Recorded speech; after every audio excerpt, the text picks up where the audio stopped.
തമ്പുരാന്റെ നേതൃത്വത്തിലുള്ള യാത്ര ഇന്നലെയാണ് അവസാനിച്ചത്. ഇന്നലെ അവസാനിച്ചു എന്ന് പറയുമ്പോൾ എറണാകുളം ജില്ലയിൽ 2 ദിവസം മാറ്റിവെച്ചിരുന്ന പരിപാടി ഇന്നലെയും മിനിയാന്നുമായി അവിടെ അവസാനിക്കുകയുണ്ടായി. ഈ കുറ്റവിചാരണയുമായി ബന്ധപ്പെട്ടുകൊണ്ട് നമ്മൾ ചില കാര്യങ്ങൾ ആലോചിക്കുകയും ചിന്തിക്കുകയും ഏറ്റവും ആവശ്യമാണ്. പ്രത്യേകിച്ച് അത് നമ്മൾ ചെയ്തില്ല എങ്കിൽ കേരളത്തിലെ ജനങ്ങളോട് കാണിക്കുന്ന ഏറ്റവും ഉത്തരവാദിത്വമില്ലായ്മയായി പോകും എന്നുള്ളത് കൊണ്ട് അതിന് അവസരം ഉണ്ടാകാതിരിക്കുന്നതിന് വേണ്ടിയാണ് UDF ഇതുപോലെ ഒരു കുറ്റവിചാരണ സദസ്സ് സംഘടിപ്പിക്കുവാൻ ശ്രീ VD സതീഷിന്റെ നേതൃത്വത്തിൽ തീരുമാനം കൈക്കൊണ്ടത്. വിവിധ മേഖലകളെ കുറിച്ച് നമ്മൾ ആലോചിക്കണം. വിവിധ മേഖലകളെ കുറിച്ച് നമ്മൾ ആലോചിക്കുമ്പോൾ കാർഷിക മേഖല നമുക്ക് പ്രത്യേകം എടുക്കാം. ആ കാർഷിക മേഖലയുമായി ബന്ധപ്പെട്ടുകൊണ്ട് കേരളത്തിൽ ഇന്ന് നടന്നുകൊണ്ടിരിക്കുന്ന ചില തെറ്റായ പ്രവർത്തനങ്ങളിലൂടെ കർഷകർ ഏറ്റവും അധികം ദ്രോഹങ്ങൾ, പ്രയാസങ്ങൾ, ബുദ്ധിമുട്ടുകൾ അനുഭവിക്കുന്ന ഒരു കാലഘട്ടമായി മാറുന്നു.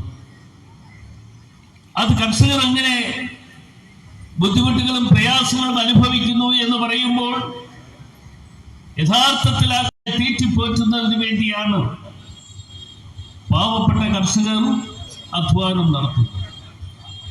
സർക്കാർ ആ ഗവൺമെന്റിൽ ഞാൻ ഇപ്പോഴും ഓർക്കുന്ന ഒരു കാര്യം, 2004-2006 കാലഘട്ടത്തിൽ സിവിൽ സപ്ലൈസിന്റെ ചുമതല വഹിച്ച ഒരു മന്ത്രിയായിരുന്നു ഞാൻ. പക്ഷെ 2011 ശേഷം നമ്മുടെ ഉദ്ഘാടകൻ പ്രിയപ്പെട്ട ശ്രീ ഷിബു ബേബി ജോണും കുറച്ച് നാളുകളാണെങ്കിലും ഭക്ഷ്യ പൊതുവിതരണ വകുപ്പിന്റെ ഉത്തരവാദിത്വങ്ങൾ ഏറ്റെടുത്തിരുന്നു എന്ന യാഥാർത്ഥ്യം മറക്കാൻ പറ്റുന്ന കാര്യമല്ല. ഞങ്ങൾ അന്നും ഒന്നിച്ച് മന്ത്രിസഭയിൽ ഉണ്ടായിരുന്ന ഒരു കാലഘട്ടമാണ്. ശ്രീ ഉമ്മൻചാണ്ടിയുടെ ദീർഘവീക്ഷണം, കേരളത്തിലെ കർഷകരെ നമ്മൾക്ക് സഹായിക്കണം. കേരളത്തിലെ കർഷകരെ സഹായിക്കുവാൻ വേണ്ടി ഇവിടെ ഉൽപ്പാദിപ്പിക്കുന്ന മുഴുവൻ നെല്ലും നമുക്ക് ഏറ്റെടുക്കുവാനുള്ള നടപടികൾ ഉണ്ടാകണം എന്ന് ബഹുമാന്യനായ ശ്രീ ഉമ്മൻചാണ്ടി ഞങ്ങളോട് പറഞ്ഞ കാര്യം ഞങ്ങൾക്ക് ആർക്കും മറന്നുപോകാൻ പറ്റില്ല. അന്ന് വാസ്തവത്തിൽ അത് കൃഷി വകുപ്പ് കൈകാര്യം ചെയ്യേണ്ട ഒരു കാര്യമാണ്. കൃഷി വകുപ്പ് കൈകാര്യം ചെയ്യേണ്ട കാര്യമാണെങ്കിൽ പോലും ബഹുമാന്യനായ ശ്രീ ഉമ്മൻചാണ്ടി പറഞ്ഞു, ഭക്ഷ്യ വകുപ്പിന്റെ ചുമതല വഹിക്കുന്ന മന്ത്രി എന്നുള്ള നിലയിൽ ഈ നെല്ല് ഏറ്റെടുക്കുന്നതിന് വേണ്ടിയുള്ള നടപടികൾ സ്വീകരിക്കേണ്ടത് താനായിരിക്കണം. ഞാൻ അപ്പോഴും ഒരു സംശയം പറഞ്ഞു. അന്നത്തെ കൃഷി വകുപ്പിന്റെ ചുമതല വഹിക്കുന്ന മന്ത്രി ശ്രീമതി KR ഗൗരിയമ്മയാണ്. ഗൗരിയമ്മയുമായി ഒന്ന് സംസാരിക്കണം എന്ന് പറഞ്ഞപ്പോൾ ഞാൻ ഗൗരിയമ്മയെ പോയി നേരിട്ട് കണ്ട് കാര്യങ്ങൾ സംസാരിച്ചു. ഗൗരിയമ്മ പറഞ്ഞു, താൻ തന്നെ എന്റെ ചുമതല നോക്ക്, നെല്ല് ഏറ്റെടുക്കുവാൻ കഴിയുമെങ്കിൽ അതൊരു വലിയ കാര്യമാണ്, അതിന് നടപടികൾ എടുക്കാൻ പറഞ്ഞു. ആ നടപടികൾ എടുത്തതിന്റെ അടിസ്ഥാനത്തിൽ പാലക്കാടും കുട്ടനാടും പോലെയുള്ള പ്രദേശം നമ്മുടെ രാജ്യത്തിന്റെ നെല്ലറയാണ് എന്ന കാര്യം, നമ്മുടെ സംസ്ഥാനത്തിന്റെ നെല്ലറയാണ് എന്ന കാര്യം നമുക്ക് ആർക്കും മറക്കാൻ കഴിയുന്ന കാര്യങ്ങളല്ല. അന്ന് ഞങ്ങൾ ചുമതല ഏറ്റെടുത്തുകൊണ്ട് കുട്ടനാടൻ പ്രദേശങ്ങളിലേക്ക് പോയി. 2005 ജൂൺ മാസം 4-ാം തീയതി കുട്ടനാട്ടിൽ പോയി അവിടെ കർഷകർ കൊയ്തു വെച്ചിരുന്ന നെല്ല് ഏറ്റെടുക്കുവാൻ വേണ്ടിയുള്ള നടപടികൾ സ്വീകരിച്ചു. ആ നടപടികൾ സ്വീകരിക്കുന്ന അവസരത്തിൽ കർഷകരുമായി ചർച്ച നടത്തി, കർഷകരെ വിളിച്ചുകൂട്ടി അവരുമായി ചർച്ച നടത്തി. അവരുമായി ചർച്ച നടത്തുന്ന അവസരത്തിൽ അവർ ഒരേ ഒരു കാര്യം മാത്രം എന്നോട് പറഞ്ഞത് മറ്റൊന്നുമല്ല, ഈ നെല്ല് ഞങ്ങൾ തരാൻ തയ്യാറാണ്. പക്ഷേ ഇടനിലക്കാരില്ലാതെ കണ്ട് ഈ പണം ഞങ്ങൾക്ക് നേരിട്ട് കിട്ടണം. നേരിട്ട് കിട്ടുകയാണെങ്കിൽ നെല്ല് നൽകുന്നതിന് ഞങ്ങൾ തയ്യാറാണ്. ഞങ്ങൾ അതിന് ചില ഏർപ്പാടുകൾ ഉണ്ടാക്കി. ബാങ്കിങ് സ്ഥാപനങ്ങളെ വിളിച്ച് ചർച്ച നടത്തി. ആ ബാങ്കിങ് സ്ഥാപനങ്ങളെ വിളിച്ച് ചർച്ച നടത്തിയപ്പോൾ അവരുമായി ഒരു ധാരണ ഉണ്ടാക്കി. ആ ധാരണ ഉണ്ടാക്കിയതിന്റെ അടിസ്ഥാനത്തിൽ നെല്ല് ഏറ്റെടുക്കുവാനുള്ള നടപടികൾ സ്വീകരിക്കുക മാത്രമല്ല, അവരോട് ഞാനൊരു ചോദ്യം ചോദിച്ചു. നിങ്ങൾ എത്ര നാളിനുള്ളിൽ ഈ കർഷകർക്ക് പണം കൊടുക്കുമെന്ന് ചോദിച്ച ഒരേ ഒരു ചോദ്യമായിരുന്നു. അവർ പറഞ്ഞു, ഞങ്ങൾ നെല്ല് കർഷകർ തന്നു കഴിഞ്ഞാൽ 10 ദിവസക്കാലത്തിനുള്ളിൽ അവർക്കുള്ള പൈസ ഞങ്ങൾ കൊടുത്തുകൊള്ളാമെന്ന് ഏൽക്കുകയാണ് ചെയ്തത്. അങ്ങനെ നെല്ലേറ്റെടുക്കുവാനുള്ള നടപടികൾ ഞങ്ങൾ സ്വീകരിച്ച് അത് തുടർന്ന് മുന്നോട്ട് വന്നു. അന്ന് കേന്ദ്ര സർക്കാർ ഈ നെല്ലിന്റെ പ്രൈസ്, മിനിമം സപ്പോർട്ട് പ്രൈസ് അന്ന് നിശ്ചയിച്ചിരുന്നത് 4 രൂപ 80 പൈസ മാത്രമായിരുന്നു. അന്ന് 2005 നിങ്ങൾ ഓർക്കണം. 2005 മിനിമം സപ്പോർട്ട് പ്രൈസ് 4 രൂപ 80 പൈസ ഉണ്ടായിരുന്ന സ്ഥലത്ത് ഞങ്ങൾ തീരുമാനിച്ചു 7 രൂപ എന്ന് വില കൊടുക്കുവാൻ തീരുമാനമെടുത്തു. കാലാകാലങ്ങളിൽ ഈ സപ്പോർട്ട് പ്രൈസ് കൂട്ടിക്കൊണ്ടുവരും.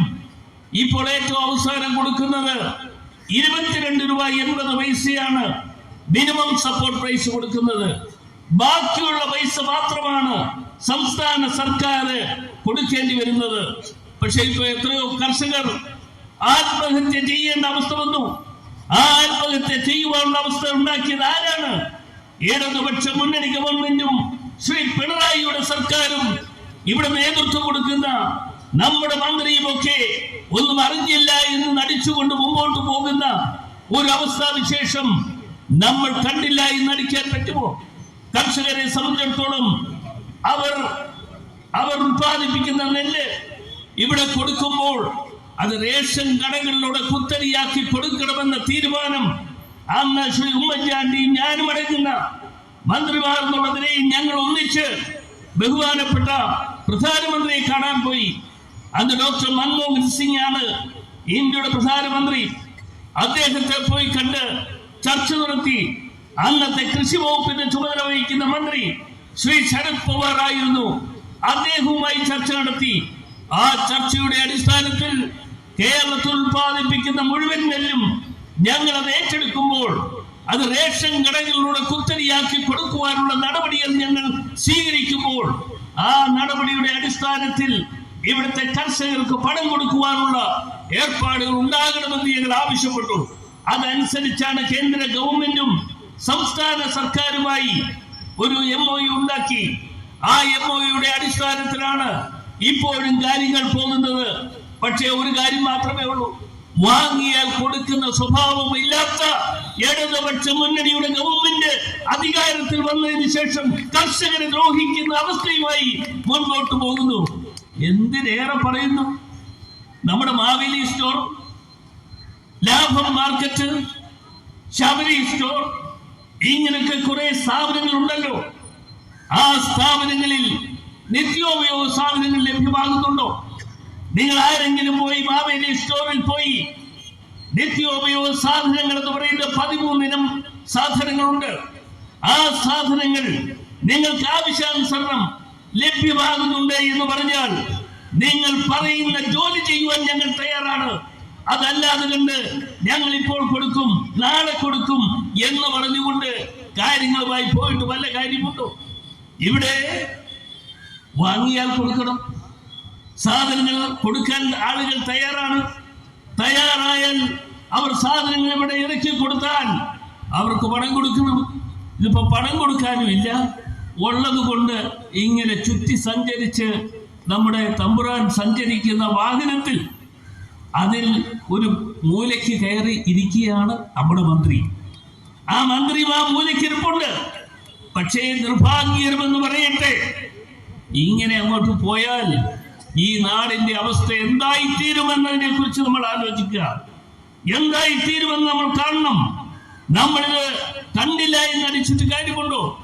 അതുകൊണ്ടാണ് ഞങ്ങൾ ഈ വിചാരണ സദസ്സുകളൊക്കെ വെച്ചുകൊണ്ട് കാര്യങ്ങൾ പറയുവാൻ ഞങ്ങൾ തീരുമാനിച്ചത്, കാര്യങ്ങൾ നിങ്ങളെ ബോധ്യപ്പെടുത്തുവാൻ തീരുമാനമെടുത്തത്.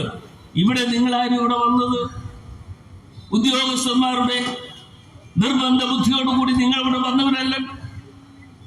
ഇവിടെ പിണറായി വിജയൻ എന്ന് പറയുന്ന തമ്പുരാൻ വന്നപ്പോൾ ഓരോ സ്ഥലത്തും ആളുകളെ കൊണ്ടുവന്ന്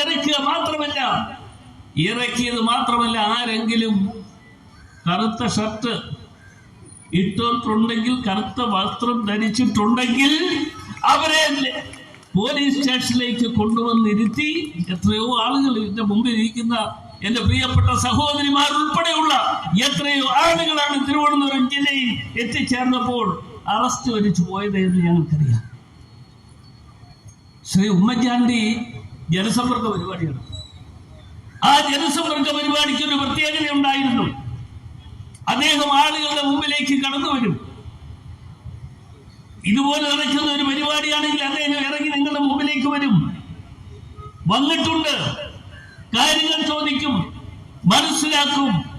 മനസ്സിലാക്കുന്നതിന്റെ അടിസ്ഥാനത്തിൽ കാര്യങ്ങൾക്ക് പരിഹാര മാർഗം ഉണ്ടാക്കുവാൻ എന്ത് നടപടി എന്ന് അദ്ദേഹം അത് ആലോചിച്ചുകൊണ്ട് അടുത്ത ക്യാബിനറ്റ് യോഗം കൂടുമ്പോൾ ബഹുമാനായ ശ്രീ ഉമ്മൻചാണ്ടി പറയാറുണ്ട്, ഞാൻ കഴിഞ്ഞ ജനസമ്പർക്ക പരിപാടിക്ക് പോയപ്പോൾ ജനങ്ങളിൽ നിന്നും എനിക്ക് കിട്ടിയ ചില ആവശ്യങ്ങൾ അത് പരിഹരിക്കുവാൻ വേണ്ട നടപടികൾ ഉണ്ടാകണമെന്ന് പറയാറുണ്ട്. അങ്ങനെ നടപടികൾ സ്വീകരിച്ച് പലതും ഉത്തരവിറക്കി. ഇപ്പോ പിണറായി വിജയന്റെ ഈ 1.5 മാസക്കാലത്തെ യാത്ര കഴിഞ്ഞതിന് ശേഷം നമ്മുടെ ഈ കച്ചവട സ്ഥാപനങ്ങളിലൊക്കെ വെച്ചിരിക്കുന്ന കറുത്ത തുണി, കറുത്ത സാരി ഇനിയും ഇവിടെ വിറ്റുകൂടാ എന്ന ഉത്തരവ് മിക്കവാറും അധികം താമസിയാതെ ഇറക്കും എന്ന കാര്യം നമ്മളെല്ലാവരും അറിയും. അങ്ങനെയാണ് അദ്ദേഹത്തിന് എന്തിനാ ഇങ്ങനെ ഭയപ്പെടുന്നത്? ഭയപ്പെടുന്ന വല്ല കാര്യമുണ്ടോ? കേരളത്തിലെ മുഖ്യമന്ത്രി വരുന്നു, ഇപ്പൊ അദ്ദേഹം ഇങ്ങനെ വരുന്നിടത്ത് പോലും നട്ടുച്ച നേരത്താണെങ്കിലും കൂടെ ഉള്ളവർ ഇങ്ങനെ വെളിച്ചം പകർന്നു കൊടുക്കുകയാണ്. അങ്ങോട്ട് പോകുമ്പോൾ അവിടെ ആളുണ്ടോ, അല്ലെ അവിടെ എന്തെങ്കിലും ഉണ്ടോ എന്ന് നോക്കണം എന്നുള്ളത് കൊണ്ട് ടോർച്ചും കയ്യിലുണ്ട്. ആരുടെയിലാണെന്നറിയുമോ? കൂടെ നടക്കുന്നവന്മാരുണ്ടല്ലോ. ഇന്ന് നമ്മുടെ കുട്ടികളെ പലയിടത്തും ലാത്തി ചാർജ് എന്ന് പറയാൻ പറ്റില്ല, പലയിടത്തും അടിച്ചവശരാക്കി കഴിയുന്ന നമ്മുടെ കുട്ടികൾ, ആ കുട്ടികളെ അവശ്യരാക്കിയിട്ടുള്ള ഗൺമാൻമാരെന്ന് പറയുന്നവന്മാർ. ഇവിടെ എന്റെ സ്നേഹിതൻ മുസ്ലിം ലീഗിന്റെ നേതാവ് ഇവിടെ സംസാരിച്ചു. ആ ആളുകളാണ് ഇപ്പോ പോലീസുകാരുടെ വീരന്മാർ. എന്തായാലും ഒരു കാര്യം പറയാം, വീരന്മാരായിട്ട് അധികം നാളൊന്നും ചമഞ്ഞ് അടയ്ക്കേണ്ട, അധികം നാൾ ചമഞ്ഞ് അടയ്ക്കേണ്ടി വരില്ല. ഇനിയും പിണറായി വിജയന് ഇപ്പൊ സ്വപ്നം കാണുകയാണ്. അങ്ങനെ ഇരിക്കുമ്പോ സ്വപ്നം ഓരോന്ന് കാണും. എന്താണെന്നറിയോ? അടുത്ത മന്ത്രിസഭയിൽ ആരൊക്കെ ആയിരിക്കണം? എന്റെ മരുമകൻ ഉണ്ടാകണമോ, എന്റെ മകൾ ഉണ്ടാകണമോ, എന്റെ മകളുടെ മകളല്ലല്ലോ, മകളുടെ ഭർത്താവാണല്ലോ മന്ത്രി, എന്റെ മകന്റെ ഭാര്യയുടെ അച്ഛൻ ഉണ്ടാകണമോ? ഇതൊക്കെയാണ് അദ്ദേഹത്തിന്റെ ചിന്ത. അതുകൊണ്ട് ഏതായാലും ഉണ്ടാക്കി കൊടുക്കാവുന്നതിന്റെ പരമാവധി സമ്പത്ത് ഉണ്ടാക്കി കൊടുക്കാനുള്ള തീരുമാനമെടുത്തതിന് ശേഷമാണ് ഇന്നിപ്പോ നമ്മുടെ മുമ്പിലേക്കൊക്കെ കടന്നു വന്നുകൊണ്ടുവരുന്ന തമ്പ്രാന്റെ യാത്ര. ആ തമ്പ്രാന്റെ യാത്ര ഇനി എത്ര നാളത്തേക്ക് ഉണ്ടാകുമെന്ന് നമുക്ക് ആർക്കും അറിയില്ല. ഏതായാലും അധികം ദീർഘിപ്പിച്ചുകൊണ്ട് പോകുന്ന തമ്പ്രാന്റെ യാത്ര കേരളത്തിലെ ജനങ്ങൾ ഇത് അവസാനിപ്പിക്കുവാൻ വേണ്ട നടപടികൾ സ്വീകരിക്കണം. അതാണ് നമ്മുടെ ആവശ്യം. നമ്മൾ അതിനുവേണ്ടി ഇറങ്ങിത്തിരിക്കണം. അത് നമ്മുടെ ആവശ്യമാണ്, മറ്റൊന്നുമല്ല. ജനാധിപത്യ വ്യവസ്ഥിതി, ആ ജനാധിപത്യ വ്യവസ്ഥിതിയിൽ നമുക്ക് അധികാരങ്ങളുണ്ട്, അവകാശങ്ങളുണ്ട്, ജനങ്ങൾക്ക് അവകാശങ്ങളുണ്ട്. ആ ജനങ്ങളുടെ അവകാശങ്ങളെ എല്ലാം തകർത്തുകൊണ്ട് മുമ്പോട്ട് പോകുന്ന ഒരു ഭരണാധികാരിയല്ല കേരളത്തിന് ആവശ്യമെന്ന് നമ്മൾ അറിഞ്ഞിരിക്കേണ്ടതായിട്ടുണ്ട്. അതിനുവേണ്ടിയുള്ള പ്രവർത്തനം നടക്കണം. ഞാൻ ഒരു കാര്യം കൂടി പറഞ്ഞ് അവസാനിപ്പിക്കാം. ഞാൻ ദീർഘമായി സംസാരിക്കുന്നില്ല. കാരണം ഇവിടെ നമ്മുടെ നെടുമങ്ങാട് ISROയുടെ കുറെ ഭൂമി ഏറ്റെടുത്തില്ലേ?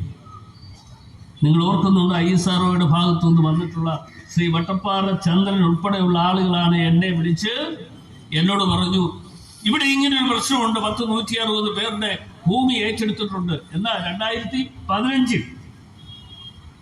ഞാനന്ന് ഇവിടെ MP അല്ല, ഞാൻ അവിടെ ഈ പ്രദേശമായിട്ടൊരു ബന്ധവുമില്ല. 2019 MP ആയി കഴിഞ്ഞപ്പോഴാണ് എന്നോട് പറഞ്ഞു, ഇങ്ങനെ ഒരു പ്രശ്നമുണ്ട്, അത് പരിഹരിക്കുവാൻ ഒന്ന് ഇടപെടണം. ഞാൻ കേന്ദ്ര സർക്കാരിന് കത്ത് കൊടുത്തു. ആ കത്ത് കൊടുത്തതിന്റെ അടിസ്ഥാനത്തിൽ ഇന്ത്യയുടെ പ്രധാനമന്ത്രിയാണ് തീരുമാനമെടുക്കേണ്ടത്. ഇന്ത്യയുടെ പ്രധാനമന്ത്രിക്ക് നേരിട്ട് അതിനാവശ്യം ഉന്നയിച്ചുകൊണ്ട് കത്ത് കൊടുത്തപ്പോൾ അദ്ദേഹത്തിന്റെ ഈ ചുമതല വഹിക്കുന്ന മന്ത്രി എന്ന് പറയുന്നത് ഡോക്ടർ ജിതേന്ദ്ര പ്രസാദ് അദ്ദേഹത്തെ ചുമതലപ്പെടുത്തി കഴിഞ്ഞപ്പോൾ ഈ പണം കിട്ടുന്നതിന് വേണ്ടി ഒരു 4-5 തവണ അദ്ദേഹത്തെ കണ്ടു, കത്തുകൾ കൊടുത്തു, പിന്നാലെ നടന്നു. ഏറ്റവും അവസാനം പണം നമുക്ക് ലഭിച്ചു. എന്താണെന്നറിയോ? 68.5 കോടി രൂപ ലഭിച്ചു. ആ 68.5 കോടി രൂപ ലഭിച്ചപ്പോ 2022 ഇത് നടക്കുന്നത്. എന്താ 2015 നടക്കുന്ന സംഭവത്തിന് 2022 ഇത് കൊടുക്കുവാനുള്ള തീരുമാനം കേന്ദ്ര സർക്കാരിനെ കൊണ്ട് എടുപ്പിച്ചു കഴിഞ്ഞപ്പോ കേന്ദ്ര സർക്കാർ ഇതുപോലെ പണം കൊടുക്കുന്ന അവസരത്തിൽ നമ്മുടെ ജില്ലാ കളക്ടർക്കാണ് ഇത് അയച്ചു കൊടുക്കുന്നത്. ജില്ലാ കളക്ടർക്ക് ഇത് അയച്ചു കൊടുത്താൽ ആ പണം വിതരണം ചെയ്യുവാനുള്ള നടപടികൾ സ്വീകരിക്കേണ്ടത് ജില്ലാ കളക്ടറുടെ ചുമതലയാണ്. അപ്പൊ ചില ആളുകൾ അങ്ങ് ഏറ്റെടുത്തു. ഇത് ഞങ്ങളാണ് കൊണ്ടുവരുന്നത്. ഈ പോസ്റ്റ്മാന്റെ ജോലി ഉണ്ടല്ലോ, നിങ്ങൾക്ക് എവിടെ നിന്നെങ്കിലും ഒരാൾ കത്തയച്ചാൽ എവിടെയെങ്കിലും ആകട്ടെ, ആ കത്ത് വരുമ്പോൾ ആ മേൽവിലാസക്കാരനെ തേടിപ്പിടിച്ച് വീട്ടിൽ കൊണ്ടുവന്ന് ആ കത്ത് തരും എന്ന് പറഞ്ഞതുപോലെ ISROയുടെ പണം അനുവദിപ്പിച്ച് നടപടികളെല്ലാം സ്വീകരിച്ചു കഴിഞ്ഞപ്പോൾ ഇവിടെ ചില ആളുകൾ ഇറങ്ങിത്തിരിച്ചു, ഇത് ഞങ്ങളാണ് തരുന്നത് എന്ന് വെച്ചാൽ ജില്ലാ കളക്ടർ റവന്യൂ വകുപ്പിന്റെ അധീനതയിൽ, ആ റവന്യൂ വകുപ്പിന്റെ അധീനതയിൽ വരുന്ന പണം, കേന്ദ്ര സർക്കാർ അയക്കുന്ന പണം ഞങ്ങൾ തരുന്നു എന്ന് പറഞ്ഞ് ഇവിടെ കോപ്രായങ്ങൾ കാണിച്ച കാര്യങ്ങൾ നിങ്ങൾ മറന്നു പോകരുത് എന്ന് മാത്രമാണ് എനിക്ക് സൂചിപ്പിക്കാറുള്ളത്. ഞാൻ എന്റെ പ്രസംഗം അവസാനിപ്പിക്കുന്നു. നമുക്ക് നാട്ടിൽ സമാധാനം ഉണ്ടാകണം. നമുക്ക് നമ്മുടെ നാട്ടിൽ സമാധാനത്തോടുകൂടി കഴിയുവാനുള്ള ഒരു അവസരം നമുക്ക് ഉണ്ടാക്കിയെടുക്കണം. ആ അവസരം ഉണ്ടാക്കിയെടുക്കുന്നതിന് വേണ്ടി ഉള്ള ഈ കുറ്റവിചാരണ സദസ്സ് ഇതുപോലെ നിരവധി കാര്യങ്ങളെ കുറിച്ച് പറയാൻ തുടങ്ങിയാൽ ഒട്ടനവധി കാര്യങ്ങൾ പറയേണ്ടതായിട്ട് വരും. എന്റെ ബഹുമാന്യ സുഹൃത്ത് ശ്രീ ഷിബു ബേബി ജോൺ ഇവിടെ ഉദ്ഘാടനം ചെയ്യും എന്നുള്ളത് കൊണ്ട്, അദ്ദേഹത്തിന് പല കാര്യങ്ങളും പറയുവാനുണ്ട് എന്നുള്ളത് കൊണ്ട് ഞാൻ എന്റെ പ്രസംഗം അവസാനിപ്പിക്കുന്നു. നിങ്ങൾക്ക് എല്ലാവർക്കും നന്മകൾ ആശംസിക്കുകയാണ്. നിങ്ങൾക്ക് എല്ലാവർക്കും പുതുവത്സരം, ഈ പുതുവത്സരം 2024 എന്ന് പറയുന്നത് സമാധാനത്തിന്റെയും പ്രത്യാശയുടെയും ഒരു വർഷമായി മാറട്ടെ എന്ന് ആഗ്രഹിക്കുകയും പ്രാർത്ഥിക്കുകയും ചെയ്തുകൊണ്ട് നന്മകൾ നേർന്നുകൊണ്ട് എന്റെ ചെറിയ വാക്കുകൾ ഞാൻ അവസാനിപ്പിക്കട്ടെ. നന്ദി, നമസ്കാരം, ജയ് ഹിന്ദ്.